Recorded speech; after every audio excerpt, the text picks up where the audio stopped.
पारा चनार खैबर पख्तूनख्वा के ज़िला कुरम का दारुल हुकूमत, यहाँ के अक्सरियती शिया बरादरी दहशतगर्दों और शिद्दत पसंदों के निशाने पे है। पारा चनार जो कभी मुख्तलिफ बरादरियों के दरमियान अमन की अलामत था, कैसे आहिस्ता आहिस्ता फ़िरका वाराना कशीदगी का शिकार हुआ। जनरल ज़ियाउल हक के दौर में इस्लामी कवानीन के नफाज के नाम पे फ़िरकावादियत को पूरे मुल्क में बहुत हवा दी गई। आशूरा और मुहर्रम के जुलूसों पे हमले शुरू हो गए। शिया बरादरी को ना सिर्फ दहशतगर्दों बल्कि मुकामी कबाइल की जानिब से भी निशाना बनाया गया। हर हमले के बाद रियासत की खामोशी मजीद गहरे सवाल छोड़ती गई। स्टोरीज विद कासिम में खुशामदीद। मैं हूँ आपका होस्ट कासिम अब्बास। पारा चनार ये वो जगह है जिसे कुदरत ने खूबसूरती के हर रंग से नवाजा है। पहाड़, सब्ज वादियाँ, बहती नदियाँ और पुरसकून माहौल। लेकिन ये सुकून सिर्फ ज़मीन की खूबसूरती तक महदूद है। यहाँ के लोगों के दिलों में एक तूफान बरपा है, एक दर्द छुपा है, और इस दर्द को समझने के लिए हमें सबसे पहले ये जानना होगा कि पारा चनार है क्या। तो आइए पहले सबसे इसको ये देखें कि ये जोग्राफी के लिहाज से किस तरह का लगता है। पारा चनार खैबर पख्तूनख्वा के ज़िला कुरम का दारुल हुकूमत, पाकिस्तान के शुमाल मगरिब में वाक़ है। ये अफगानिस्तान के साथ सरहद के बिल्कुल करीब है। यानी ये वो जगह है जहाँ पाकिस्तान ख़त्म होता है और अफगानिस्तान शुरू होता है। आप कह सकते हैं कि एक सैंडविच्ड एरिया है दोनों मुल्कों के दरमियान। दिलचस्प बात यह है कि ये पूरे कबायली इलाके का वाहिद ऐसा शहर है जहाँ शिया मुसलमानों की अक्सरियत है, बाकी कबायली इलाकों में सुन्नी भाई रहते हैं। ये फ़र्क ही इस इलाके की कहानी का मरकज़ है। पारा चनार को हमेशा एक गेटवे कहा गया है। ये रास्ता वस्ती एशिया, अफगानिस्तान और पाकिस्तान को आपस में जोड़ता है। यहाँ से तजारत, फौजी मुहिमात और सकाफती तबादले के काफ़िले गुजरते थे। तो सोचें, एक ऐसा रास्ता जहाँ तारीख के कई बड़े फैसले होते हों जो कभी शाहराए रेशम का हिस्सा रहा हो, आज वो रास्ता खौफ की अलामत बन चुका है, एक कत्ल गाह बन चुकी है। पारा चनार की तारीख सिर्फ चंद दहाइयों पुरानी नहीं, ये सैकड़ों साल पुरानी है। ये इलाका हमेशा से ताकतवर हुक्मरानों की नज़र में खटकता रहा है। मुगलों के दौर में ये इलाका अहम गुजरगाह था। अफगान हमला आवरों के लिए ये एक स्ट्रैटेजिक मुकाम था और बरतानवी दौर में ये जगह फौजी अहमियत अख्तियार कर गई थी। दिलचस्प हकीकत ये है, पारा चनार का नाम चनार के दरख्तों से निकला। कहा जाता है कि यहाँ चनार के दरख्त बड़ी तादाद में थे और इनकी खूबसूरती के सबब इस जगह का नाम पारा चनार रखा गया था। अब बात करेंगे पारा चनार के लोगों की। पारा चनार के लोग निहायत मेहमान नवाज, जफाकश और मुहिब वतन है।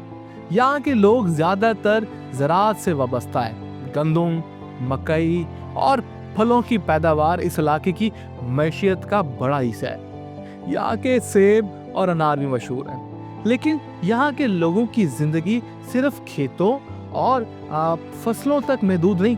ये लोग अपनी ज़मीन के तहफ़्फ़ुज़ के लिए लड़ना भी जानते हैं और अपने अकायद के लिए कुर्बानियाँ देना भी जानते हैं। तो ये था एक छोटा सा इंट्रोडक्शन, तारुफ पारा चनार का। अब आप ये सोचें कि इतनी खूबसूरत जगह और इतने शानदार लोग, फिर मसला है क्या? मसला ये है कि पारा चनार सिर्फ खूबसूरत ज़मीन पे वाक़या नहीं, बल्कि एक ऐसी जगह पे वाक़या है जो हमेशा जंग और सियासत के बीच पड़ी रही है। यहाँ के अक्सरियती शिया बरादरी दहशतगर्दों और शिद्दत पसंदों के निशाने पे है। और इनका जुर्म क्या है? सिर्फ ये कि वो अपने अकीदत और नज़रियात के मुताबिक जीना चाहते थे। अब आगे बढ़ते हैं और देखते हैं कि फ़िरका वाराना कशीदगी की इब्तिदा आखिर कैसे हुई। पारा चनार जो कभी मुख्तलिफ बरादरियों के दरमियान अमन की अलामत था, कैसे आहिस्ता आहिस्ता फ़िरका वाराना कशीदगी का शिकार हुआ। और ये हकीकत है कि पहले वहाँ पे कोई शिया सुन्नी फसाद ही नहीं था। ये सवाल हमें तारीख पे झांकने पे मजबूर करता है, क्योंकि ये मसला एक दिन में पैदा नहीं हुआ। तो आए देखते हैं कि पारा चनार में फ़िरका वाराना तनाज़ात की जड़ें कहाँ से शुरू हुई। सबसे पहले 1979 में जब सोवियत यूनियन ने अफगानिस्तान पे हमला किया तो पूरे खित्ते की सूरत हाल यकसर तब्दील हो गई। امریکہ اور پاکستان نے افغان مجاہدین کی بھرپور حمایت کی اور خیبر پختونخوا کے قبائلی علاقے ان مجاہدین کے لیے ایک بیس کیمپ بن چکے تھے۔ ابھی بھی آپ کو پتہ ہے کہ بارڈر پہ پوری بار نہیں ہے، جو مرضی آ جائے اور چلا جائے۔ تو 79 میں کیا ہوگا؟ ان مجاہدین میں زیادہ تر سنی ایکسٹریم عقیدے کے لوگ تھے اور وہ شیعہ برادری کو شک کی نگاہ سے دیکھتے تھے اور اس کا رجحان بڑھتا گیا۔ پارا چنار افغانستان کے قریب ہونے کی وجہ سے ان جنگجوؤں کا براہ راست شکار بنا رہا۔ یہاں شدت پسند گروہوں کی مداخلت بڑھنے لگی اور آہستہ آہستہ شیعہ برادری کو الگ تھلگ کر دیا گیا۔ 1980 کی دہائی میں جنرل ضیاء الحق کے دور میں اسلامی قوانین کے نفاذ کے نام پہ فرقہ واریت کو پورے ملک میں بہت ہوا دی گئی۔ شیعہ برادری جو اپنے عقائد کے ساتھ جینا چاہتی تھی، حکومتی پالیسیوں کی زد میں آ گئی۔ پاکستان میں فرقہ وارانہ تنظیمیں فعال ہو گئیں جنہوں نے شیعہ برادری کو غیر اسلامی قرار دیا۔ میں نے لفظوں کا چناؤ بہت محتاط طریقے سے لیے، لوگ تو کچھ اور کہہ کے پکارتے تھے۔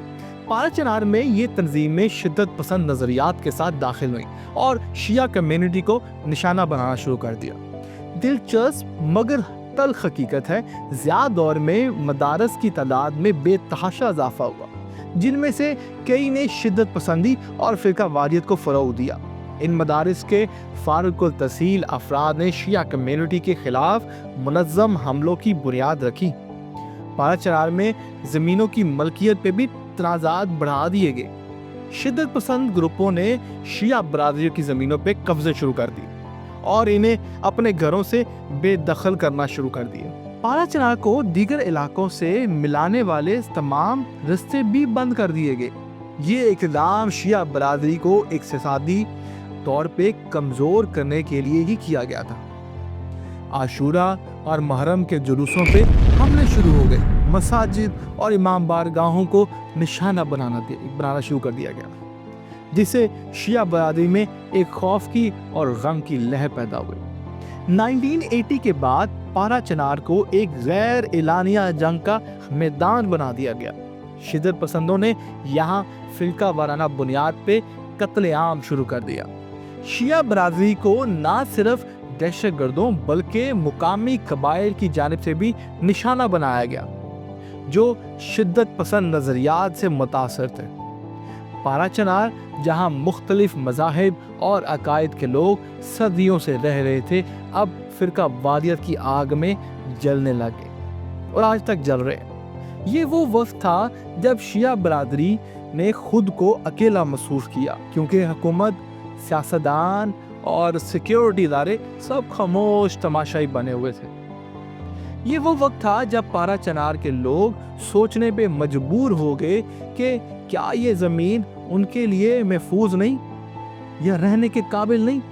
فرقہ واریت کی یہ جڑیں کیسے گہری ہوئی اور کس طرح شدت پسندی نے یہاں کے امن کو برباد کیا، یہ کہانی آگے مزید انفولڈ ہوتی ہے، مزید کھلتی ہے۔ افغان جنگ اور شدت پسندی کے عروج کے اوپر بات بھی کریں گے، جو پارا چنار میں قتل عام کے واقعات کو بہت طول دیتا رہا۔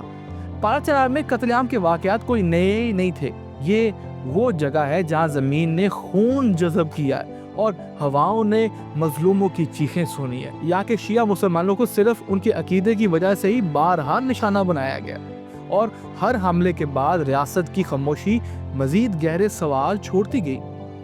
تو آئیں ان بڑے واقعات کا جائزہ بھی لے لیتے ہیں جو پارا چنار کے عوام کے لیے ناقابل فراموش رہے ہیں۔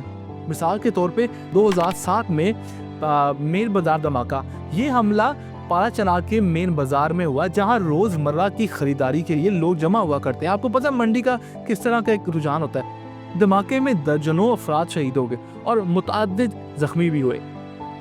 بازار میں ایک ہولناک منظر تھا، خون، چیخ و پکار اور لاشیں۔ حکومت نے ہمیشہ کی طرح مذمتی بیانات دیے اور معاملہ ختم کر دیا، نہ کوئی کارروائی ہوئی نہ کوئی نتیجہ نکلا۔ اب بات کرتے ہیں 2013 کی، محرم کے جلوس میں حملہ۔ محرم کے جلوس پہ حملہ ہوا تو شدت پسندوں نے ایک ٹھیک ٹھاک اٹیک کیا تھا جو شیعہ برادری کے مذہبی جذبات پہ براہ راست ایک وار تھا۔ متعدد شیعہ شہید ہوئے اور زخمی ہوئے، جلوس کے شرکا خوف زدہ ہوئے۔ मगर उनकी हौसला शिकनी नहीं हो सकी। ये हमला सिर्फ एक मजहबी अकीदे को ख़त्म करने की कोशिश थी, मगर इसने शिया बरादरी के अज़म को मज़ीद मजबूत कर दिया। पारा चनार की सब्जी मंडी, जहां लोग अपने दिन का आगाज़ करते हैं, दहशत गर्दी का शिकार बनी। 25 से ज़ायद अफराद जान बहक और दर्जनों ज़ख्म। लाशें बिखरी पड़ी हैं और हर तरफ खून फैला हुआ है। ये कोई बकरे का या गाय का खून नहीं, इंसानों का खून था। इस बार सिर्फ वही मजम्मती बयान, तहकीकात जारी हैं जैसे रवायती बयान दिए गए, और मजलूमों के जख्मों पे कोई भी मरहम नहीं रखा गया। 22 नवंबर 2024 ये रीसेंट वाकया। पारा चनार से पेशावर जाने वाले एक मुसाफिर कॉन्वाय पे औचत के मुकाम पे दहशतगर्दों ने हमला किया, जिसको गालिबन लोग बगन भी कहते हैं। 43 अफराद शहीद हो गए, जिनमें से खवातीन और बच्चे भी शामिल थे, जबकि 13 अफराद जख्मी हुए। ये हमला शिया बरादरी को मज़ीद कमज़ोर करने और खौफ की फिजा पैदा करने के लिए था। इसमें अहम बात यह है कि ये हमला सिर्फ एक वाकया नहीं, बल्कि एक पैगाम भी था कि शिद्दत पसंद अब भी फ़ाल हैं, जैसे 1979 में हुए थे, और हुकूमत उनके सामने तकरीबन बेबस नजर आती है। आप खबरें सुनते रहते हैं। पारा चनार के इन हमलों के बाद हमेशा से एक सवाल उठता है, हुकूमत कहाँ पे है? सिक्योरिटी इदारे क्या कर रहे हैं? क्यों मजलूमों के हक में इंसाफ की आवाज़ बुलंद नहीं होती? ये खामोशी खुद एक साजिश लगती है, जहाँ एक बरादरी को बेयारो मददगार छोड़ दिया गया। शिया बरादरी ने हर हमले के बाद अपनी मुज़ाहमत जारी रखी। उन्होंने हर शहीद के खून को अपनी ताकत बनाया और मजहबी जुलूस और इस्तेमाल को पहले से ज़्यादा मजबूती से नक़द किया। ये एक मुख्तसर सा एनालिसिस था कि किस तरह पारा चनार के लोग आज भी अपनी ज़िंदगियों में खुशियों के लिए तरस रहे हैं, और कैसे वहाँ के लोग उनको जीने में दुश्वार गुजार कर रहे हैं। अगर आपको हमारी ये वीडियो पसंद आई है तो वीडियो को लाइक करें, चैनल को सब्सक्राइब करें, बेल आइकन को ज़रूर क्लिक करें, ताकि हम हर तरह हर रोज़ इस एक नए से नए टॉपिक के ऊपर आपके साथ बात करें। Thank you.